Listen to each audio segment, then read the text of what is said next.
उपचयन व अपचयन अपक्रियाएं सीखते हैं। इससे पहले मैंने आपको विस्थापन अपक्रियाएं और द्विविस्थापन अपक्रियाओं का प्रैक्टिकल करके दिखाया था, वो आप इससे पहले वाली वीडियो में देख सकते हैं। बहुत मज़ेदार रिएक्शन है ये भी। क्या है ये अपक्रिया ऑक्सीजन अथवा हाइड्रोजन के योग मतलब जुड़ना या ह्रास पर आधारित, या तो हाइड्रोजन जुड़ेगा या हाइड्रोजन हटेगा, उस पर आधारित होती है ये अपक्रिया। दो प्रकार की हैं, एक ये है रासायनिक अपक्रियाओं में किसी पदार्थ से ऑक्सीजन का योग अथवा पदार्थ से हाइड्रोजन का ह्रास कमी होने पर वह अपक्रिया उपचयन या ऑक्सीकरण अपक्रिया कहलाती है। ठीक है, इसी तरह से दूसरा देखिए, जस्ट उल्टा है। किसी रासायनिक अपक्रिया में किसी पदार्थ से हाइड्रोजन का जुड़ना या ऑक्सीजन का ह्रास होना, तो वह अपक्रिया अपचयन अपक्रिया कहलाती है। और अपचयन अपक्रिया में वह पदार्थ जो हाइड्रोजन देता है या ऑक्सीजन को हटाता है अपचायक कहलाता है। अब यहाँ पर ये एग्जाम्पल है इसका, और दूसरा एग्जाम्पल ये देखो। मैं आपको एक दो बातें बताऊंगा, दो ट्रिक हैं, और उसको सीख लेंगे तो कोई भी अपक्रिया बिल्कुल भी एकदम इजी हो जाएगी, कोई मुश्किल नहीं है बिल्कुल भी। देखिएगा यहाँ क्या है, सीख लेंगे हम। उपचयन अपक्रिया इसको बोलते हैं ऑक्सीडेशन, और अपचयन अपक्रिया को बोलते हैं रिडक्शन। और इन दोनों अपक्रियाएं जो होती हैं किसी भी रस समीकरण में, दोनों ही अपक्रियाएं साथ साथ होती हैं, और इनको बोलते हैं फिर संयुक्त रूप से उपचयन अपचयन अपक्रिया, या इंग्लिश में बोलते हैं रेडॉक्स रिएक्शन। ओके, और इसकी हमें दो खास बात याद रखनी है, वो ये है, यदि पदार्थ में ऑक्सीजन की वृद्धि होती है, किसी भी पदार्थ में ऑक्सीजन की वृद्धि होती है, तो हम कहेंगे उपचयन हो रहा है, उपचयन अपक्रिया हो रही है, ऑक्सीकरण हो रहा है। ठीक है, ऑक्सीडेशन हो रहा है। और दूसरा है पदार्थ में हाइड्रोजन की कमी हो रही है, तब भी हम यही कहेंगे कि उपचयन अपक्रिया या ऑक्सीडेशन हो रहा है, या कहेंगे उसे ऑक्सीकरण हो रहा है। ओके, और अगला जस्ट उल्टा है इसका, पदार्थ में ऑक्सीजन की कमी होती है तब हम कहेंगे अपचयन अपक्रिया हो रही है, या इसका रिडक्शन हो रहा है। ठीक, और दूसरा पॉइंट है इसका उल्टा, यहाँ हाइड्रोजन कमी है तो यहाँ हाइड्रोजन वृद्धि होगी। पदार्थ में किसी पदार्थ में रिएक्शन को होते समय पदार्थ में हाइड्रोजन की वृद्धि होती है तब हम कहेंगे अपचयन हो रहा है। तो देखिए दो खास ट्रिक है इसमें, हाइड्रोजन और ऑक्सीजन की, कहीं वृद्धि हो रही तो कहीं कमी हो रही, तो कमी और वृद्धि पर आधारित दोनों रिएक्शन है ये। ठीक है, और दोनों रिएक्शन को संयुक्त रूप से कहते हैं रेडॉक्स रिएक्शन। इसका एग्जाम्पल करके हम समझते हैं, बिल्कुल इजी है समझना, एकदम बहुत ही मज़ेदार, आप परेशान नहीं होंगे।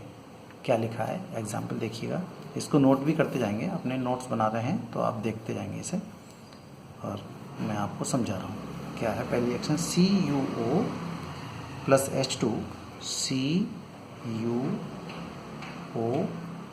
प्लस H2, देखिएगा,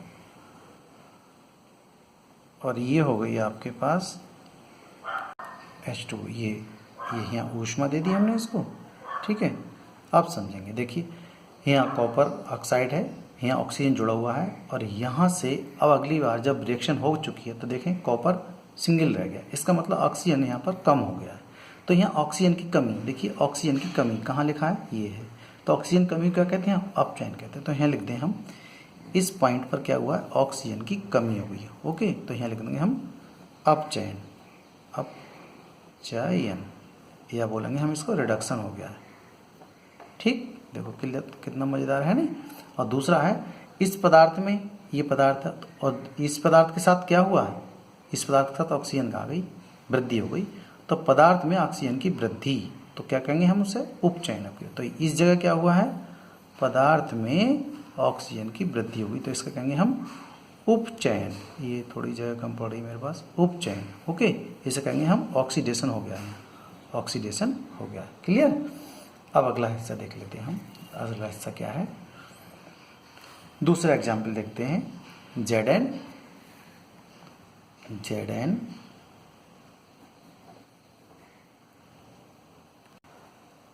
CO, तो Zn प्लस कार्बन, और ये इसको कर दिया हमने गर्म, और ये Zn प्लस CO। देखिए वही याद रखेंगे, हमें कुछ भी याद नहीं करना है। देखिए क्या है, जिंक के साथ ऑक्सीजन भी है, ZnO प्लस कार्बन, गर्म करने पर Zn प्लस CO, हाँ यही रिएक्शन है ना। ठीक है, देखते हैं अब इसमें क्या हुआ है। ये जिंक ऑक्साइड है, यहाँ देखिए ये पदार्थ है जिंक, इसके साथ खाली रह गया अब जिंक यहाँ पर। तो रिएक्शन के बाद क्या देखते हैं कि यहाँ ये खाली पदार्थ रह गया। कब? ऑक्सीजन यहाँ कम रह गई, ठीक है, कमी हो गई ऑक्सीजन की। तो यहाँ क्या लिख दें हम यहाँ इसको? अपचयन हो गया। क्या लिख दें? अपचयन। क्लियर? या कहेंगे हम इसको रिडक्शन हो गया। ओके, रिडक्शन हो गया। और दूसरी जगह क्या, ये पदार्थ है, इस पदार्थ में क्या हुआ, यहाँ इस पदार्थ में आकर के ऑक्सीजन जुड़ गई है, वृद्धि हो गई है इस पदार्थ में, ठीक है। तो इस पदार्थ में ऑक्सीजन की वृद्धि हुई, यही देखते जाएंगे हम।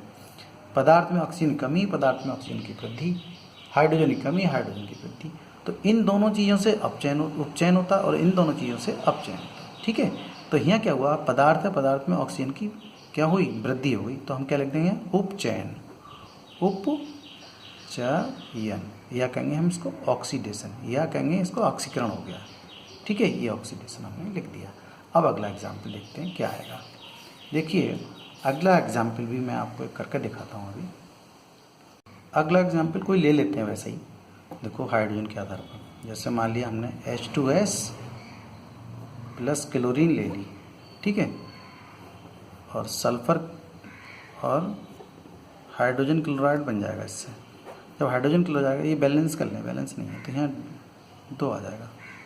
अब बैलेंस हो गई समीकरण।